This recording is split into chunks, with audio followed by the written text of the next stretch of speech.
Hi guys, I'm Loai with you in the new lecture, and in this lecture what you want to do is to explore shape layers and how to create shapes and how to use certain modifier keys. In the previous lecture I showed you how to create a composition. I hope you still have it. If not, just create a new composition so we can create some shape layers. I will put it here fit to 100% so we can see everything. To create a shape layer, you come to the shape here in your toolbar and you can long click and a small menu will open here. You can see the different shapes that you can create. Let's choose a rounded rectangle tool. The corners are rounded, so you click and drag and you see that you have created a shape that is a rectangle and it has rounded corners. Now I will release here and explain to you that as soon as you created a shape, you release the mouse button, a shape layer has been created that has a content, and inside the content there is a rectangle. So this rectangle is inside the shape layer, inside the content. That's very important because now you can have other shapes inside the contents here. You will see that in the section of creating complex shapes. Fine, I will delete the shape layer. Now you notice when you choose the shape tool, some other options will appear here. For example, if you are in text tool, they will go away. Choose the shape tool and you have the tool create shape or tool create masks. We'll see about this later. And you have the fill option, the stroke and the stroke width. So you can come and adjust these before you start creating your shape, or you can create your shape and go to, for example, the word fill. And you have several options here. You want no fill at all, you want a solid fill or a linear gradient fill, or maybe you want a radial gradient. So your choice here for what you want. I will cancel this one. You can also come to the color and of course change the color to anything you want and decide this is the color you want and then click OK. I'll just click cancel here. You can come also to the stroke word and then you have the same options to have no stroke at all, or a solid stroke, or a linear gradient stroke, or radial gradient stroke, and you need to adjust it. It takes a lot of work with the radial to be really quite good. So I will just cancel here. Also you can adjust the width of the stroke itself. You can make it bigger, smaller, the way you want. You notice how the stroke works. Half of it, for example, this is 90, so 45 is outside the limits of the layer and 45 is inside the limits of the layer. This is very important to note. So the stroke is divided, it's not totally outside or totally inside. I'll put it back to 5 and I will delete this rectangle to start showing you how to use the modifier keys. Let's take the rounded rectangle again, click and drag. We opened a rectangle. Before you release the mouse button, you can use the up arrow to increase the roundness of the corners, or the down arrow to decrease the roundness. That's very fine. Also, you can use the right arrow to have full roundness of the rectangle for the rectangle, of course, and you can use the left arrow to have no roundness at all. So you can switch in between and decide exactly how you want the roundness. An important key here is the space bar. If you press space bar, then you can move your rectangle and put it anywhere you want, very precisely. That's one that is very important. If you want your rectangle to be a square with, the two sides to be equal, then you press shift and the sides of your rectangle will be equal. And that will be a square now with rounded corners. Now, you notice that I started clicking here and dragging out.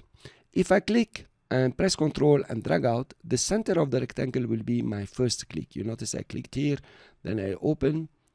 This is how to create, a rectangle with a center that you know exactly where you want to put. Of course, if you press the shift, now they are equal sided and the center is your first click. You press the space bar and you can move it anywhere you want. Okay, cool. So these are the modifier keys for a rounded rectangle. Let's delete our rounded rectangle and create other shapes. Now let's go and create, for example, an ellipse. If you click and drag, the ellipse will start from the corner. If you wanted to start from the center, meaning where you have clicked, you press Ctrl and it will open up. Pressing shift will make it a perfect circle. Now the other modifier keys, only the spacebar will work here. The left, up and down arrows will not work. There is nothing to work on. Fine. Now let's move on. Let's go create another shape. For example, we take a polygon. If you click on the polygon and drag, you will have the initial polygon. This is the preset. And you see it's scaling up and at the same time rotating with the mouse. If you don't want to rotate it at all, it's annoying you, you can press shift and scale it up and down only. Now if you press control here, it doesn't do anything. The amusing thing here, you have the up arrow that will give you more sides or corners, and you have the down arrow that will give you less. This is the way to make a rectangle, for example, to draw a polygon and make it 3 sides. Now another nice key is the right arrow. If you press, it will start to poker or bloat, one of these. I really don't know which one, but nevertheless it'll give you a nice shapes and so on. If you press the left key, now you notice it's going down and it's gonna go and create a more interesting shape. For example, you can increase the number of corners, increase the pokering or bloating, and you have a very interesting shape here that you can use. Fine, let's move on, and we will create a new shape now. Let's investigate or explore the star. If you click and drag out, of course all of them are starting from the first click. That's the center. Then you have your star, of course, is sizing and turning at the same time. Now the control key has a nice function here. You know, you have the inner radius and the outer radius. If you press control, you will be increasing the outer radius or increasing the spikes. So you release the control and then you can reduce, then press control again and you have, you know, a starfish. Cool. If you press the shift now, it will not move anymore. It will not rotate, in fact. Okay. Now using the up arrow, you will add spikes if you want, or corners, the way you want it. And the down arrow, of course, will reduce them. If you press on the right, it will poker it or bloat it, one of these, the one that you like, or this one will make it, you know, some interesting shapes here, right? So it's up to you to create a very nice shape. Now, after you created your last shape, what will happen, the next shape you will create will be similar to the last shape that you have created. Sometimes you don't want to do that. What you can do to reset is pretty easy, by the way. You will come to the star, for example, and double click. The original shape or the factory set shape will appear.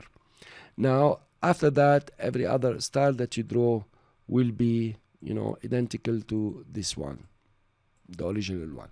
Fine. You can do also the same for the polygon here, and you can come, you double click on the polygon, and here you are, you created a polygon which is set to factory defaults.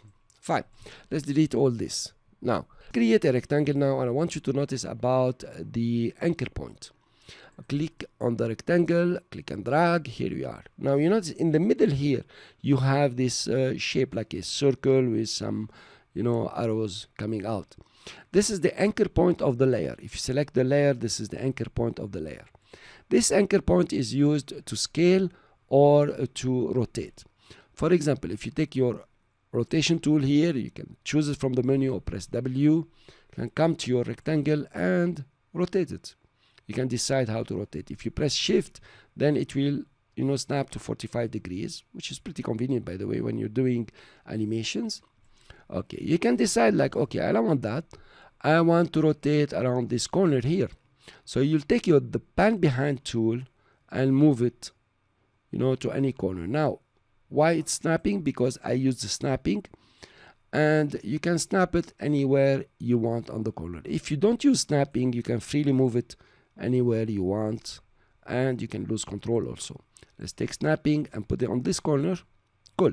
Now you take your rotation tool, and if you rotate, you see that is rotating on the anchor point. Now it's important to notice this is the anchor point for the shape layer. Now if I come to rectangle here, you notice that these small squares here have changed. These are the delimiters, and the anchor point size has become smaller. Now I'm rotating the shape itself, not the layer.